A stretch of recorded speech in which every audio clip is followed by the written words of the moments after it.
Hello, everyone. My name is Lauren Hughes, and I am the Deputy Director of the Nuclear Energy Policy Initiative at the Atlantic Council Global Energy Center. I'm delighted to welcome you to this virtual event launching our new report, Atoms for Appalachia, the Role of Nuclear Energy in Economic Development. In 2024, the Atlantic Council's Nuclear Energy Policy Initiative hosted Atoms for Appalachia, or A4A, a series of private workshops in North Carolina, Pennsylvania, Tennessee, and West Virginia in partnership with the Breakthrough Energy Foundation.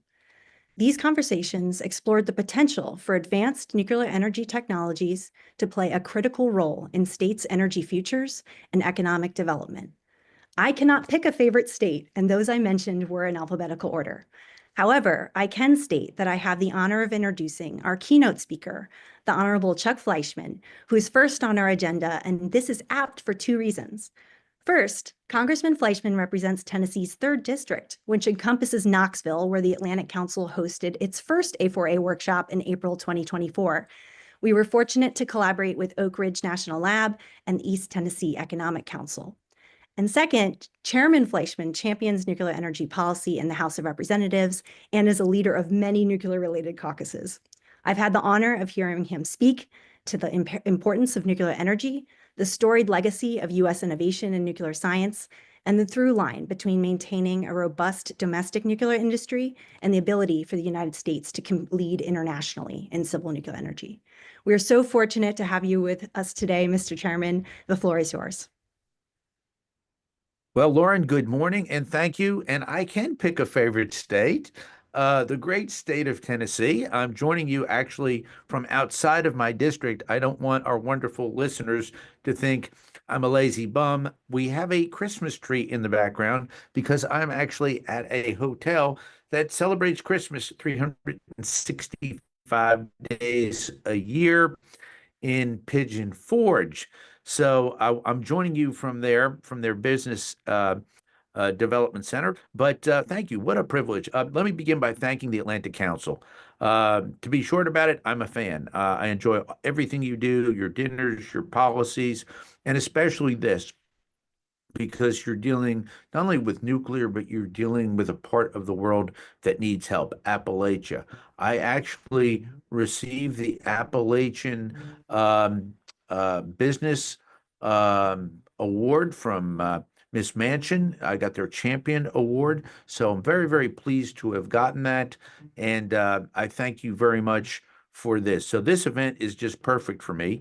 I'm going to do some events right now and put my glasses on so I can read my events. But thank you so much for basically allowing me to join you all. Um, both, let me just start by saying I represent, as you alluded to, the 3rd District of Tennessee. Basically, that has the Oak Ridge Reservation. It's Oak Ridge National Laboratory, the Y-12 facility. We're building a uranium processing facility. We do nuclear cleanup here. It is probably the strongest DOE reservation of all of them.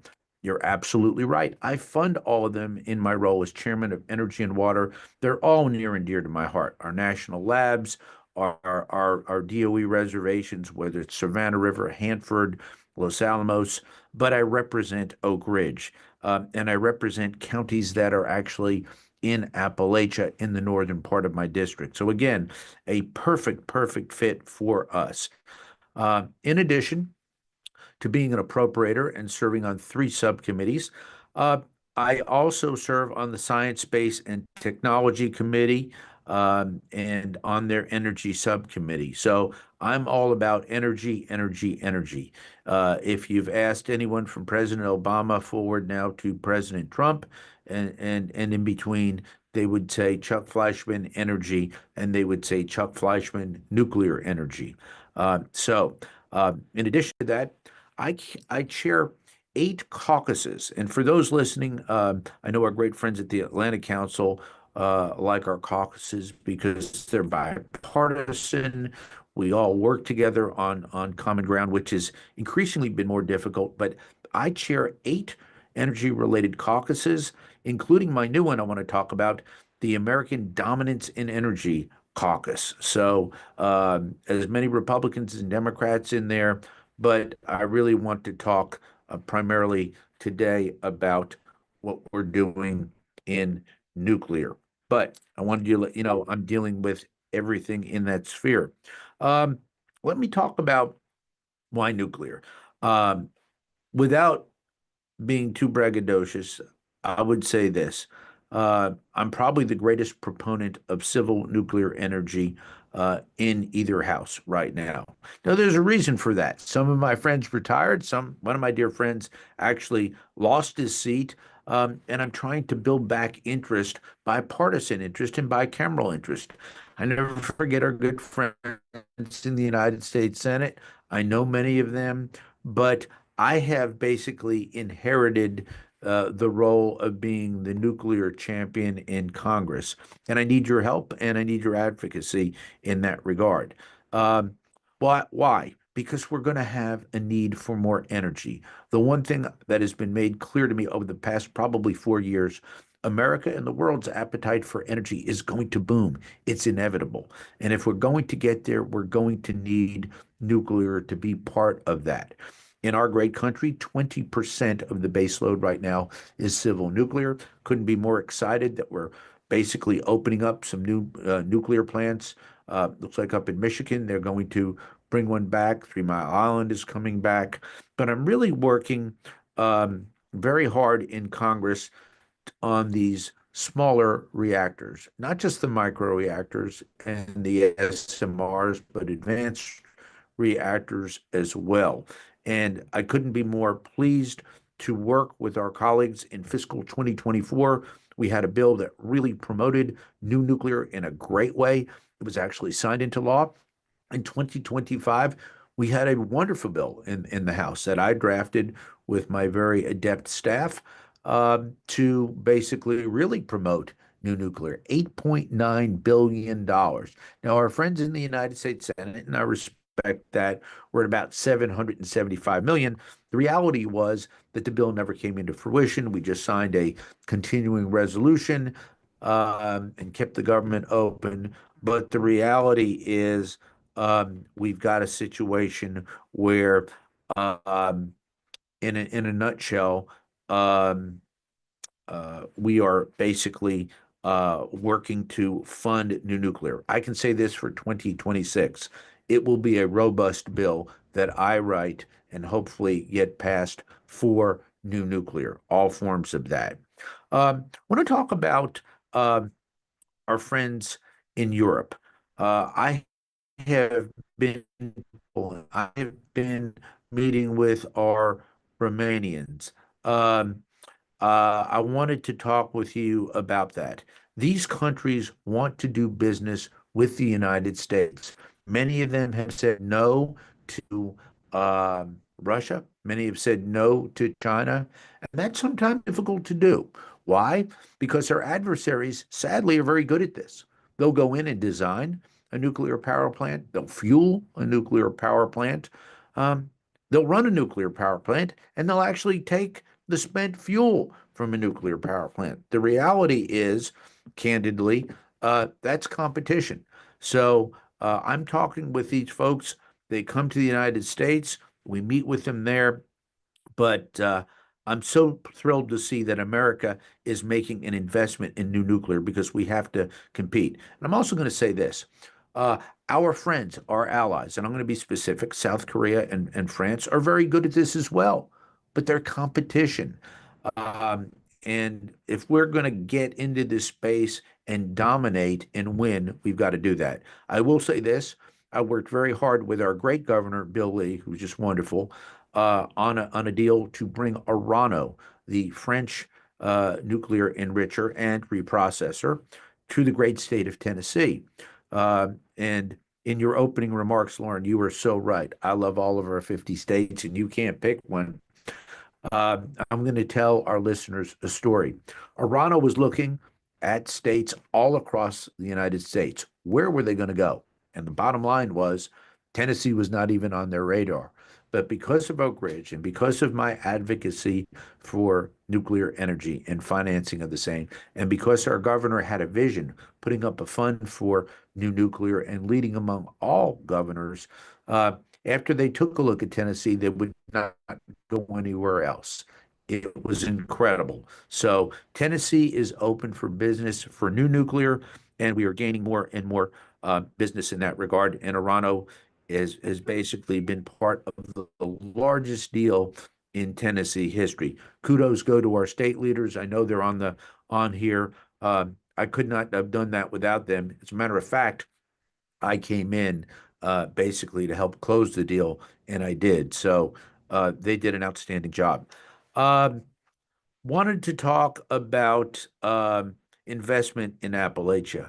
Let's face it, Appalachia has been an area that traditionally has been underserved, but what tremendous potential there. Wonderful people, great schools up there like Lincoln Memorial University that are just designed to help uh, poorer rural areas. We need everybody in the game. We need urban, we need rural, and we want to make sure that we're going to bring jobs and investment to these traditionally underserved areas. Obviously, these areas were served by coal for quite some time, but the reality is it's a very fertile and furtive environment for new nuclear in academia. So, again, I want to basically uh, give you credit for doing what you're doing.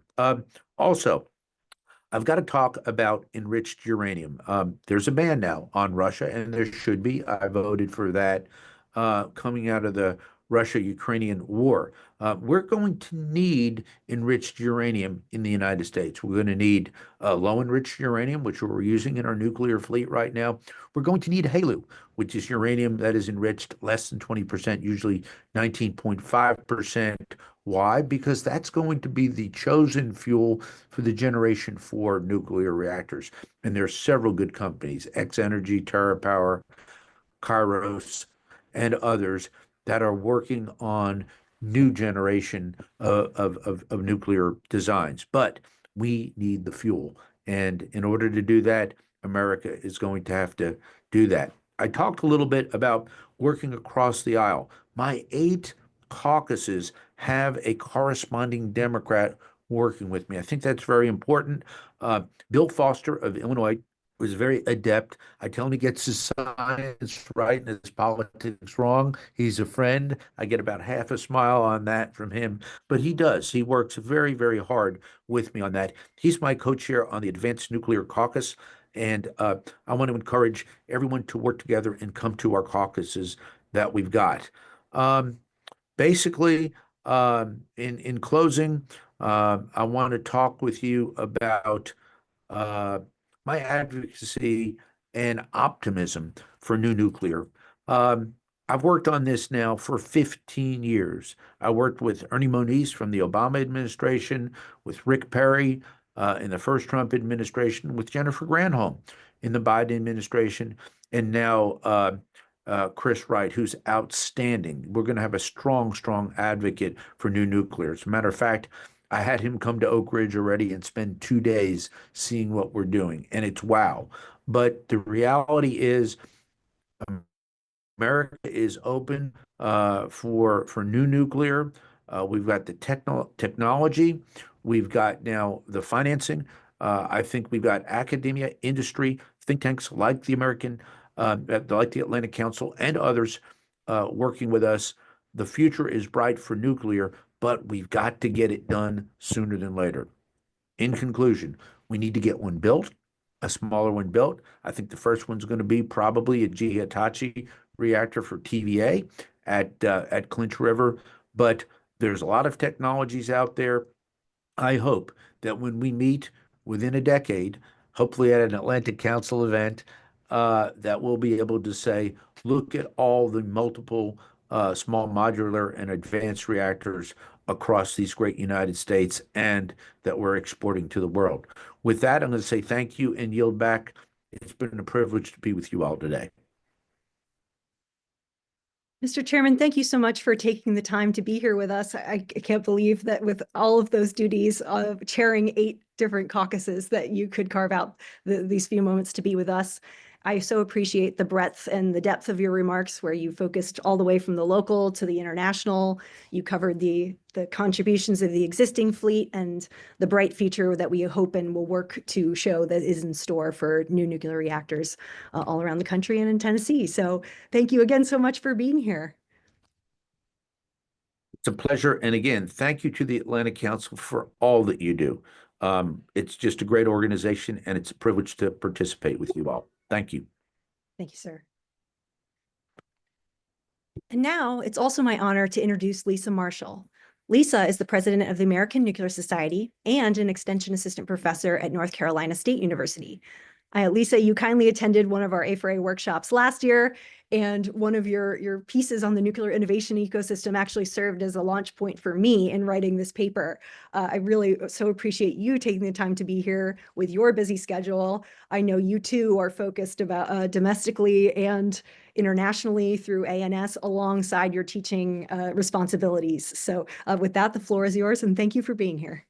Thank you, Lauren, for asking me to give opening remarks. I would not be anywhere else but here, right? When you said it, you kind of look at your calendar and you keep your fingers crossed, and if there's something in there, how do I move it accordingly? Luckily, I didn't have to move anybody. So, but thank you for giving me this opportunity to give some opening remarks. I also wanted to thank the congressman, but I think he took off really quickly. So I will have to find him another time and thank him. And then also to the panelists and colleagues that are online here and the audience that are joining us today.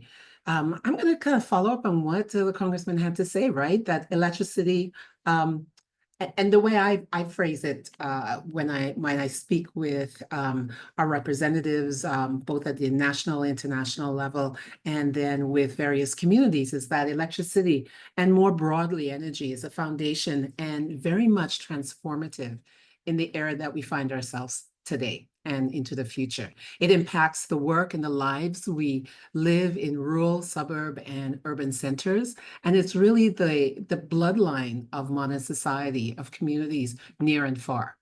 I'd like to commend the Atlantic Council on their work on nuclear energy, the Atoms for Appalachia, the role of nuclear energy in economic development. It provides insights that cannot be stressed enough, in my opinion. I had the pleasure of participating in one of the 4 private workshops that was held. I did the North Carolina one. I wish I could have attended the others, right? But we'll see moving into the future what other opportunities come. But these particular workshops identified opportunities and addressed challenges for the deployment of advanced nuclear energy. And I took a quote from the report from you, Lauren. You say that advanced nuclear technologies can drive economic security and energy security within and amongst states, supporting a clean manufacturing base and creating workforce and educational opportunities. I think that's it. We can go home, right? This is really showing the essence of why we do what we do on a day-to-day basis, and then the advocacy and the communication that is necessary. Also, you have the Atoms for Appalachia, but then you also have the frontier projects that was centered in the Mountain West, right? Meetings that you all had in Wyoming, Alaska, and Utah. Overall, right, the historical footprint of nuclear in these states and other states point to innovative possibilities.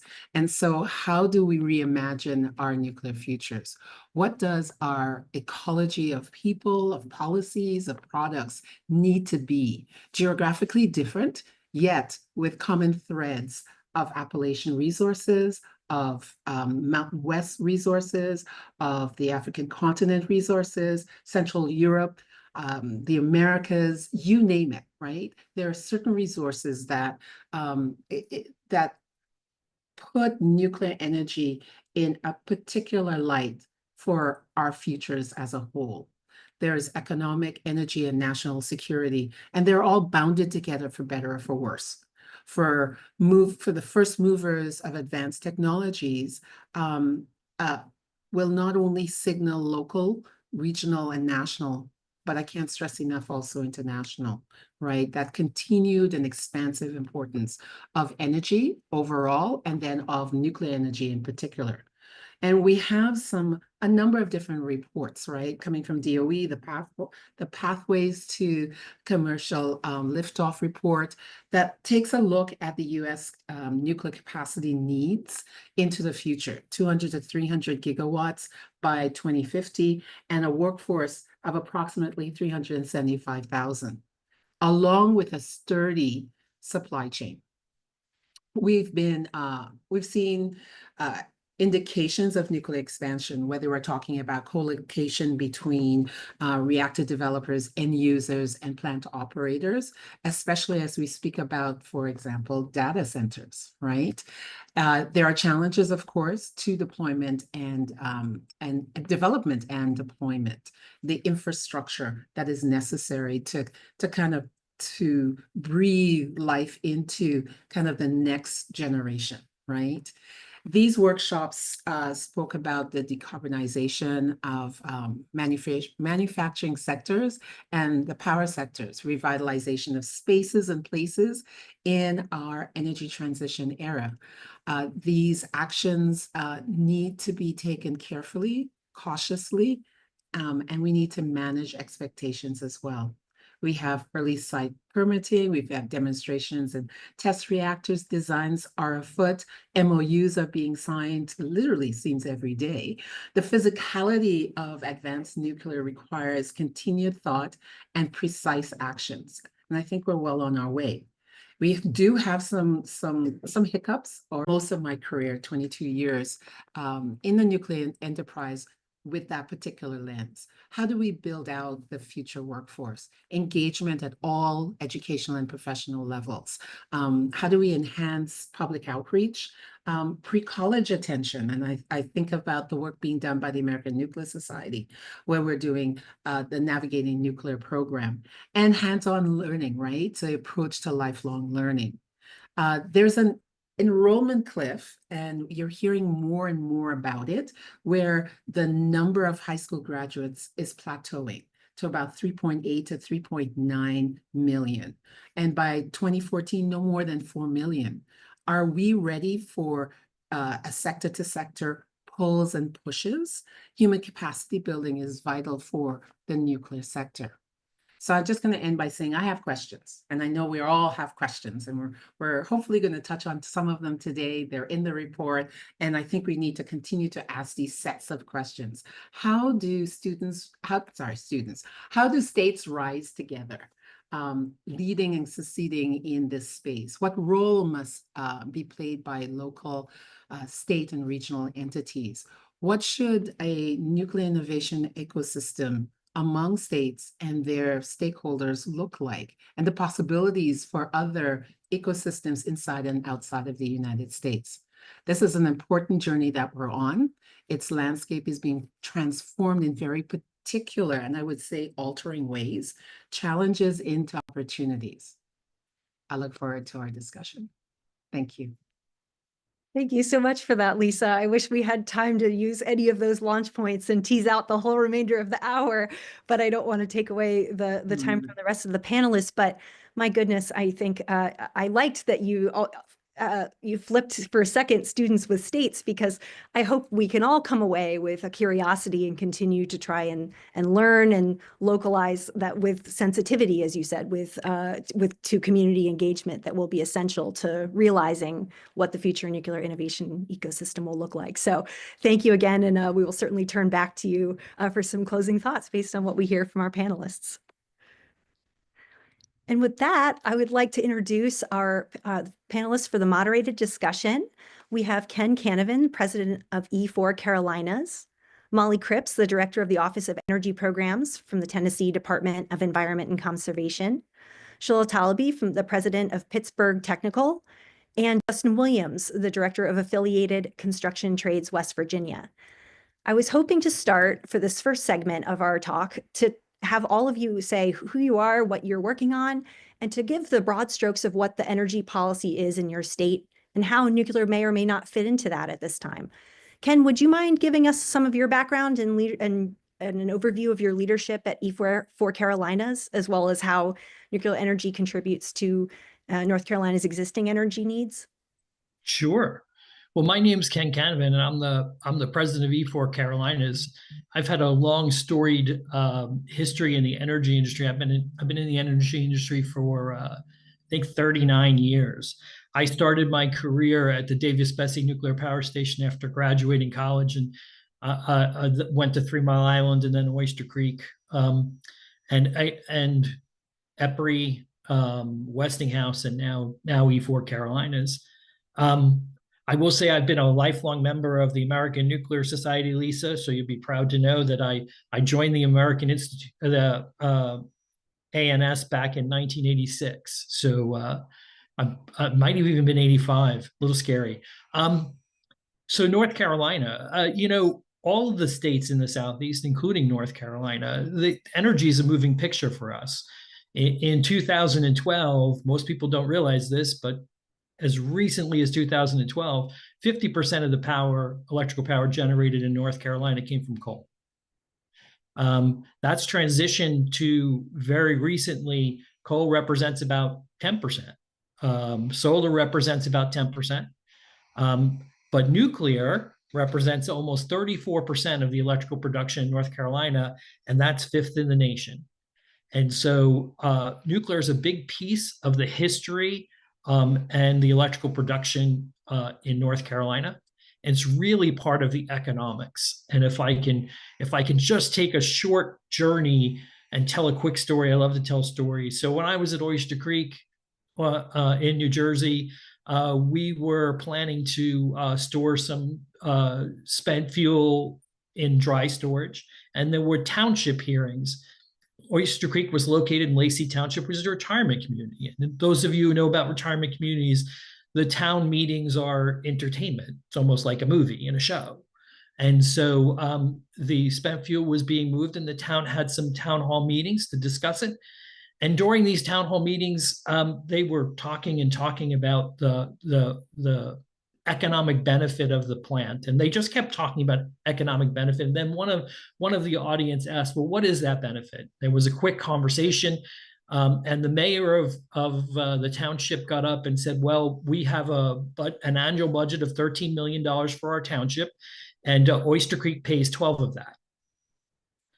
So at that time, the hearings pretty much ended shortly thereafter with an approval of the dry storage to move forward. But I guess the moral of the story is these plants are huge economic drivers for these communities. They contribute to the tax base. They provide high costs and high paying jobs. And that's true for North Carolina as well as most of the Southeast. So I'm really glad that Atoms for Appalachia is looking at a community that's typically been left out of the economic picture and thinking about, well, how do we use nuclear to help that community? And again, I think all the way from jobs, supply chain, economic development, and tax base, nuclear is very positive. And that's for all the states in the region. That's such a positive story, Ken. Thank you for sharing it. And I think it kind of touched up too on that sturdy supply chain that Lisa mentioned, and all of those other ancillary benefits that nuclear energy provides beyond the firm, clean power. So thank you for that and serving what's in North Carolina. Molly, I want to turn to you to discuss your background and work at TDEC and what the state's energy mix looks like and what the future of demand might hold. Yeah, great. Thanks everybody for joining today. And Lauren, thank you so much, excuse me, for the invitation to join you all. As Lauren mentioned, I am with the Department of Environment and Conservation's Office of Energy Programs, but it's also known as the State Energy Office for Tennessee. So I have counterparts across the other states and in the territories and in DC. So as far as my background in nuclear, it really began a few years ago. Just becoming more familiar with the generation mix with Tennessee Valley Authority, which blankets Tennessee in terms of generation, and understanding what that means for when we're looking at if you're focusing on the decarbonization side of things versus what might be a cleaner form of energy. And am proud to note that we are well over 50% in terms of our low carbon in Tennessee. So or across the TVA portfolio. So that really began the interest several years ago. And then a couple of years ago, Governor Lee passed Executive Order 101, which created our Nuclear Energy Advisory Council. It was administratively attached to the department in which my division sits. So we were tasked with helping support that council. And their work ran about a year and a half. It sunset back in October of 2024, but we assisted them with their deliverables and an initial report and then our final report, which was issued at the end of October in 2024 to provide recommendations for our General Assembly as well as Governor Lee. So since that time, I've also been working across state government along with our research entities in Tennessee, Oak Ridge National Labs, as well as our universities, University of Tennessee, Tennessee Tech University, Vanderbilt University, the ecosystem in Tennessee. You all had mentioned East Tennessee Economic Council that you all worked with for the Atoms for Appalachia presentation done in Tennessee last year. So engaging with all of those stakeholders that were engaged on the council still and moving forward with, and we're happy to see what wound up in Governor Lee's proposed budget. We have $50 million to support TVA's cost share efforts. They applied for Tier 1 under the $800 million offering through the Department of Energy. So we will see where that lands. And of course, that would support the Clinch River small modular reactor site. $10 million that is for the governor's investment in vocational education to support nuclear workforce education is recommended again by the council.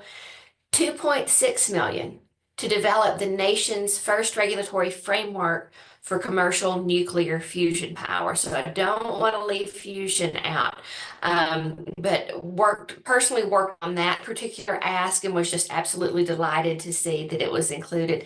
And last, I want to note a $20 million fund that would be the equivalent of a federal grant matching fund. So think whether it's National Science Foundation funding that's available or Department of Energy, that our research institutions, whether it's in Oak Ridge National Labs or again, those universities that I mentioned, might be able to pursue. So that's what I've been working on lately. And I'll wrap up with this. I'm also engaged with the National Association of State Energy Officials. They have two initiatives that most may be familiar with, but if you're not, definitely want to highlight. The NASIO and the National Association of Regulatory Utility Commissioners. They have an advanced nuclear state collaborative. I've co-chaired that for the last couple of years, and we recently launched what we are calling a first movers initiative. So there are a number of other states involved in this, but it is a smaller cohort. So think New York, Indiana, Wyoming, Kentucky, Virginia, West Virginia, but a smaller group of folks that are closer to having some of these newer projects in play in their states. And so if you are interested in either one of those, please don't hesitate to reach out. I'm co-chairing that later item that I mentioned as well. But again, thank you all very much for the invitation to be here. And I'll leave you with this little nugget. We are holding the East Tennessee Economic Council's Nuclear Opportunities Workshop in July. It is a great opportunity to learn more about what's going on, not just in Tennessee, but the region and across the nation and globally as well. So if you have questions, reach out. Happy to give you more info. Thanks, Lauren. Thank you, Molly. And we'll definitely pivot back to you, but so appreciate that kind of whole of state approach to the nuclear innovation ecosystem in Tennessee. And then also the touch point with the NACIO-NARUC Advanced Nuclear State Collaborative. And now, as you mentioned, that First Movers Initiative too, which all happened after we met in April of last year. Also, we can turn back to perhaps some of the findings that in the report that your working group, your council came out with in terms of a path forward. But thank you for that overview. Next, I want to turn to Shola. Can you please give us a sense of what's been happening in Pennsylvania with the energy demands there for existing, nuclear or repowering of nuclear, and kind of what you've been working on in Pittsburgh? Yeah. Thank you, Lauren. And I'll just do a quick introduction about myself and a little bit about my background. So I was born and raised in Nigeria, and I came to the U.S. 27 years ago to study engineering because I wanted to go back to basically take whatever I learned in engineering and in the power sector here and take it back to Nigeria to help turn the lights on, essentially. Till today, as Lisa mentioned, in Africa and the country that I'm from, still only about 20% of the people have access to constant power. And so when I graduated with my mechanical engineering degree from the University of Pittsburgh, I was looking for a power plant to go work at so I could learn about power. And I stumbled upon this company called Westinghouse, and they were the only ones that were going to hire me. And this nuclear energy thing. And I thought, okay, well, I'll do this for a while until I find like a real energy company and then in getting into Westinghouse, January 8th, 2001 was my start date. And in the first week, I learned that this is actually, in a lot of ways, probably the best solution for developing countries because of the unique attributes and the power density that nuclear power has. And I've always felt that nuclear power can do for the power sector what cell phones did for telecommunications, especially the advanced reactors, the micro reactors. And so I've stuck with it since 2001. And I think that this region, to your question, Lauren, Pennsylvania, for me has been one of the best states to be in to learn about nuclear and to be able to contribute as effectively as possible. So a little bit about where Pennsylvania is and what we're doing. So historically, Pennsylvania has been in a leadership role in nuclear, having had the first commercial nuclear reactor, having companies like Westinghouse, having the first research reactor at Penn State University. And so the region appreciates the existing assets that it has, also in terms of the 8 nuclear reactors that we have, in terms of the people, the knowledge base. And so the Pennsylvania strategy is to leverage these assets that we have so that we can maintain the knowledge base, so that we can accelerate, the development and deployment of nuclear reactors. And so significant investments are being made in terms of workforce development for people, the processes, and infrastructure. And I'll cite 2 examples of the effect and outcomes that we're seeing of some of the investment and the focus that the state has. The first is we have at the state level Team PA, which is a nonprofit organization that has a mission of accelerating the Commonwealth's long-term economic future and viability and just making the state as competitive as possible. And within Team PA, we have what we call the Advanced Reactor Brain Trust. I somehow got invited to that. So I'm part of the Advanced Reactor Brain Trust for Team PA. And we have various initiatives. One of them is supporting Penn State University's deployment of the first advanced research reactor, which would be a Westinghouse Da Vinci microreactor. And I'll talk a little bit more about that project.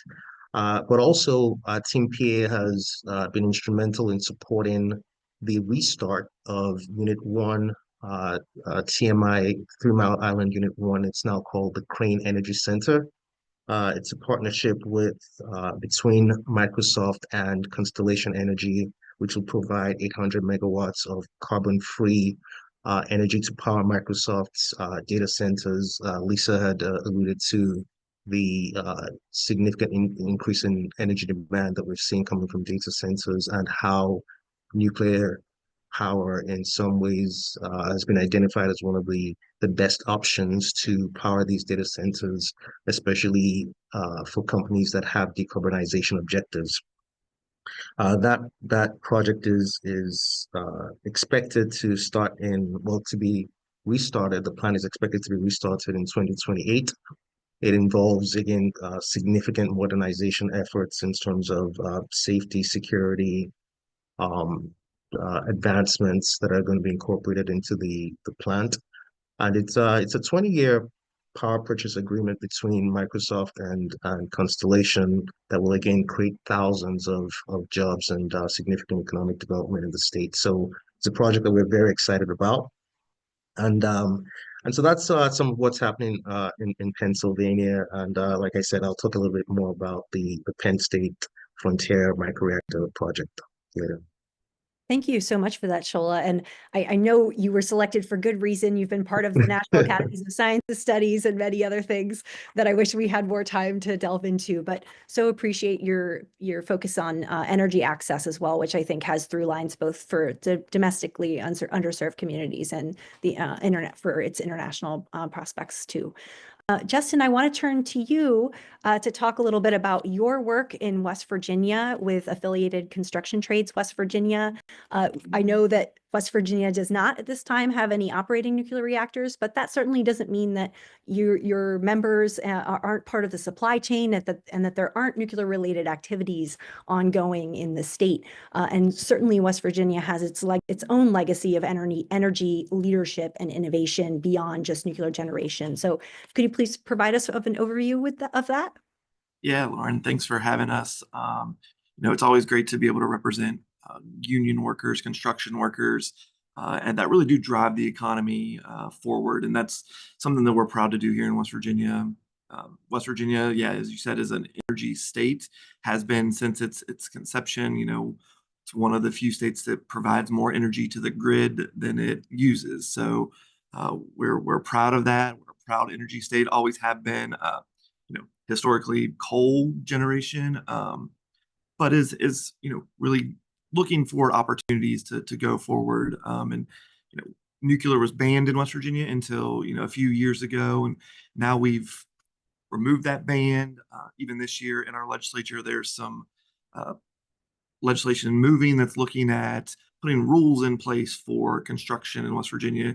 As a regulated state, they have to go through a siting process. And so there's some rules that are going to be looked at to get developed. So that way, instead of waiting until somebody wants to come here and build one and then do it, we're going to have those rules in place so people know what they're going to need when they want to come build it. And it really does. And that's going to be the help with the pipeline of, construction workers that we have. Our national building trades, North America's building trades, has been working diligently for years on nuclear projects across the country, Washington and Vogel, and with the Crane Center coming up in Pennsylvania, and with TerraPower, they've just signed an agreement with them to do all the work on that. And so we're excited to be part of that conversation, to provide good, strong middle class jobs for workers in all these communities, because that's really what it comes down to. As all of us in Appalachia know that the heart of everything we do is based on our communities. And so when a worker has a good job in their community, that's what makes all of our Appalachia strong. And so, we're really proud about that. The data center subject has come up and I think is going to be the hot topic continuing. We're seeing a bill here that our governor just proposed this week to do more microgrids and data center specific work. West Virginia is a kind of a blank canvas for that opportunity. We've got good resources, we've got good weather and temperatures for data centers, resources, and our land is cheaper than all of our friends in Northern Virginia, where it's kind of gotten costly to build. And so we're looking forward to those opportunities. Plus, just with the history of our coal generation, our energy production, we've got the workforce to not only build it, but also to work in those facilities. And our communities are comfortable with that. We're looking forward to that. We've been talking about this, and it was great to see so many of our legislative leaders participating in these events. They've highlighted the energy development in West Virginia. Our House of Delegates leadership, our speaker really believes in energy and the future of energy. They have lifted up our energy committee. There's actually a presentation today in our legislature on nuclear energy. The bills are moving. Our Economic Development Council had energy related and microgrid stuff. I know you work with our Office of Energy and their interest in all of the above energy. And so we're excited to be part of those conversations for West Virginia, and just continuing that history of energy production and for all of Appalachia. Thank you, Justin. And I don't mind you teasing me about being from Data Center Alley. It's certainly, a hot issue and a relevant one for that demand driver that we're seeing in West Virginia. And I know we discussed together last year, but certainly seems more prevalent since then. And I do appreciate too your focus on people. I think, of those 375,000 individuals that Lisa mentioned, not all of them are nuclear engineers. And certainly there are a lot of, good paying jobs that I know your members have worked on in VC Summer and Vogel. To the extent we have time to talk about that more, that's fantastic. I know you had some resources that people can reach out to you about on terms of kind of the economic assessment of those types of energy related jobs in your state. And thank you for the hot off the press news about the latest in the state legislature and with Governor Morrissey's office. With our time remaining, I want to turn to kind of considering what the future of advanced nuclear energy could look like in your states before turning back to Lisa. Ken, I wonder, could you sort of talk through what you're seeing at Belews Creek in North Carolina, or kind of what might be the next steps forward in your state? And to the extent possible, if Workforce touches on that at all, that would be wonderful. Sure. Well, why don't I start backwards then and just give Justin a shout out and say, when you go to a nuclear power plant, 600 workers, of those 600 workers, most are electricians, followed by pipe fitters, followed by carpenters and other trades. And those trades folks, they live in the area. They live around the plant. They're good neighbors. Those trade folks, they buy houses. The engineers, the entire plant lives within community. They buy houses, they buy food. The economic development of these plants is tremendous. And there's a study, both yours, Lauren, and a study that E4 did a while back on the economic impact of the nuclear industry in the Southeast. You guys should grab that study if you get a chance. Now on to Belews Creek, just real quick. The road to nuclear is long. Two quick stories. The first one is Duke is planning on in their current version of the integrated resource plan, which is how they're going to build capacity. There is advanced nuclear, and it's at Belews Creek. They've been in Belews Creek talking to people. So if you get online and you type in Belews Creek, a bunch of YouTube videos of Duke discussing with the local neighbors what a nuclear power plant would mean to them. And their communities, both for power production, for safety, and for economics. That road has already started. Duke has submitted an ESP, an early site permit application with the NRC in 2023. They expect to hear back very soon. And I'm sorry, it was an early site permit. They expect to submit the ESP this year. So the ESP will go in this year. Then there'll be site preparation, but it's a long road. It's a 10-year road. Lots of milestones along the way. Duke has yet to announce the technology that they're going to use, but there's lots of speculation. I won't get into that. I have my favorite. But I will say that, they're planning to build one unit that will come online by 2035, and they hope to follow that with the second unit that will follow shortly thereafter. And for those of you who don't know the Belews Creek site is a coal site, and these will be situated just a few miles away from that coal site, and they are planned replacements for that site eventually. Those of us in North Carolina are also, encouraging the IRP to consider even more. But that's it for me, Laura. Thank you so much for that, Ken. And I wish we had more time to delve into sort of that brownfield through line that's gone through a lot of what these comments have been, but so appreciate that and the recognition that it is a long road and it should be a sustained one of community engagement, like Lisa was also discussing at the top of the session. Molly, I'd like to turn to you for a few minutes, just to perhaps ask you to grab on to of the many of the touch points you shared. I did appreciate you both being inclusive of fission and fusion. That was part of why we named this series Atoms for Appalachia, right? You can consider nuclear reactors or fission systems. But, I think in terms of that path ahead or any of the most kind of significant action items on the list of the council. Can you please share a thought or two before we move to Shola? Sure. I'll touch on fusion first. With that, it was the council's recognition that for Tennessee to be competitive in this area, it wasn't enough for us to have just the R&D capabilities that are occurring at Oak Ridge National Laboratories, and that we've been, of course, lucky to have in Tennessee since the Manhattan Project began, but also what is going into the regulatory aspect.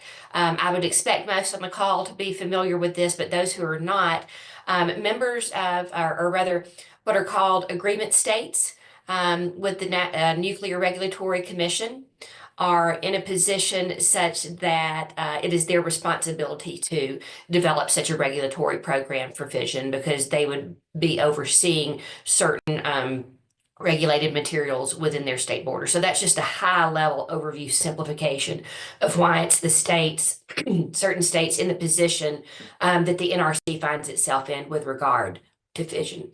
Excuse me.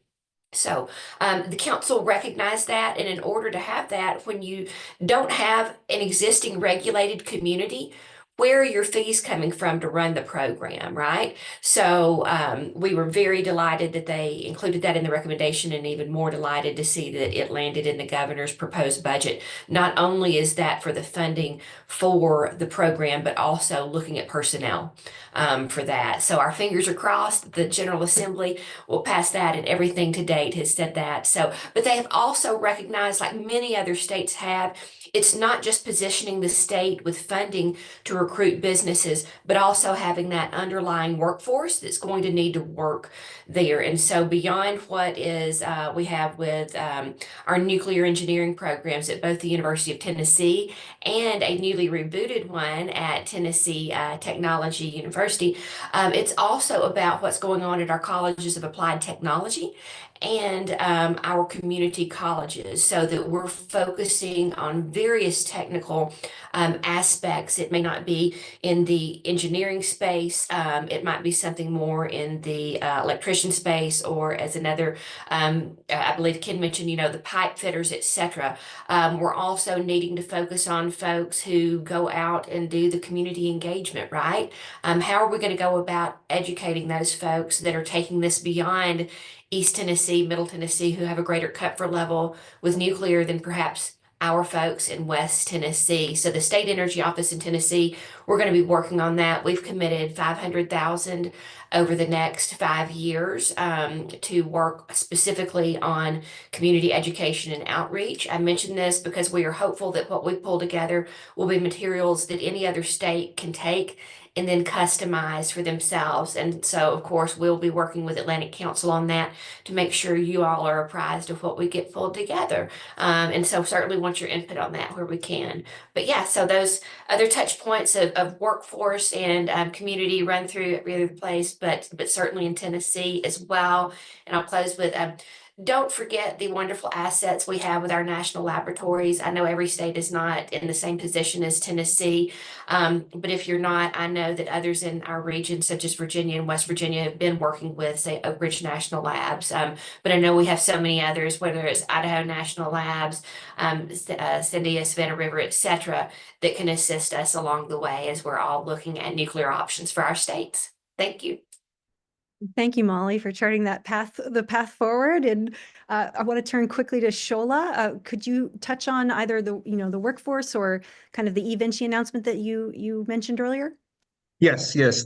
Thank you. And Molly, absolutely all eyes on Tennessee, because you certainly lead in efforts related to the regional model that I'm going to talk a little bit here about. I know there's a Tennessee Nuclear Energy Workforce Center that you've been working with Around on, and we're supporting that effort also. And I can tell you that Pennsylvania is looking to model workforce development centers after whatever you all come up with for the Tennessee Nuclear Energy Workforce Center. So definitely a good template there that we're hoping to leverage.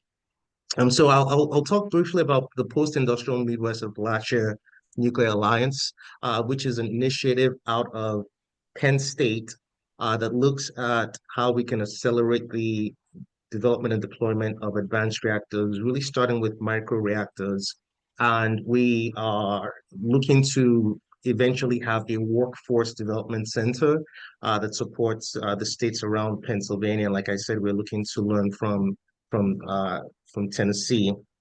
Specifically, the first project that we're looking to support, and we've been working on this for a couple of years now, is the Frontier project. Frontier stands for Forging the Renaissance of Nuclear Through Innovation, Entrepreneurship, and Research. So it's a mouthful that really just means that this first microreactor deployment at Penn State, which will be a Westinghouse Invention reactor, has multiple objectives. We call it the 5 E's. So it's going to support engineering research to help us better understand some of the still outstanding yet to be dispositioned technical issues associated with the full life cycle issues of these microreactors. It's going to support energy production because it will actually provide electrons on the grid or heat to power to the Penn State University campus. The third E is engagement with the community, understanding that these reactors will be deployed closer to demand centers, closer to more densely populated areas. And so we need to ensure that we have plans for societal acceptance. The fourth E is environmental sustainability. And the fifth E is efficiency in terms of deployment cost and schedule, which, as we all know, is one of the biggest challenges facing nuclear power. So we want this to be a model that really shows that we want to test out one of our theories here that that smaller is possibly better when it comes to the deployment of these reactors and being able to actually start to learn. Historically, we've never been able to learn because we've never been able to repeat and replicate the design, fabrication, and construction of these projects. But the smaller they are, we hope that we'll be able to see these learning curves and actually eventually get to an nth of a kind cost. And so those are some of the objectives of the Penn State project. It's called Frontier, and there was a recent announcement, I believe it was 2 weeks ago, where we announced the engagement with the NRC. And so we've opened a docket, and in the months to come, we'll be hearing more about that project. Thank you so much for that, Shola. I would add a 6E that I'm eager to hear more, but I'm so sorry we're short on time. But do appreciate you mentioning kind of that cross-pollination that can occur through efforts like ORAO and you know, Molly, you touched on this too, where you're kind of trying to avoid recreating the wheel. These states may be at different places in their pathways toward considering new nuclear projects or, you know, involvement in the supply chain, but there can be regional benefits that that carry over state borders. And Justin, certainly last but not least, do you have any closing thoughts for us on any of these topics or kind of what you see as that path forward that you already touched on a little bit? Oh, Justin, sorry, you're on mute. Sorry. Yeah, Lauren, thanks. Just really excited to be part of this opportunity and these conversations as they go forward. I think that's really some of my key takeaways is just this communication amongst all the states and the opportunities because of, you know, with what we do, with the training we have, with the workers, we can provide the opportunities to go forward. So whenever we're looking at new projects, we have the training in place, we have the workers. They want to be part of these projects. And so, you know, we'll continue to do that training, continue to educate our members on the safety and health protocols that go along with it, as well as the skilled aspect of it. So that way they're ready to be part of that team and partnering with those community and technical colleges, because we need the whole ecosystem of that to build these projects. And I think that's really the key. And, you know, we're working with those here. And I think lastly, in that ecosystem of also building out the facilities that are building the materials in our communities, right? And that's another opportunity to build up our communities and have a big economic impact. You know, we have the workforce supply chain, but then the actual material supply chain. And we want to be able to build all of those and be part of that. And I think that's really great opportunity. And it is a huge economic impact, as Ken mentioned, to our communities. We just did a study on the economic impact of construction workers in West Virginia. And it's about $8 billion every 2 years in West Virginia. And $2 billion of that goes into people's pockets. So that's wages and income benefits, healthcare, pension. And so we're really driving this economy in West Virginia through construction. So I'll leave you with that. Thank you for that call to drive the conversation forward and sustain it, because I know one of my main takeaways through conversation with you two was sort of that predictability piece to the talent pipeline that's really essential to avoid overtraining or undertraining. And then, also so appreciate the mention of the supply chain, because currently Amstead Graphite Materials is in West Virginia and supporting, high quality graphite for several advanced reactor developers. So again, really look forward to sustaining these conversations with all of you. I want to turn quickly to Lisa. Do you have any closing thoughts for us? We need more time. Yeah, I second that. Right? It's like it is. We're just getting to the meat of it with the examples and what we're planning ahead, right? But just to say that there's a storied history, as Ken had said, about nuclear at the state level, and we saw that in the number of states that were highlighted here. They're economic drivers, right? Whether we're talking about the billions that go into the economy and thus also into the pockets of individuals that live in the community that Justin talked about.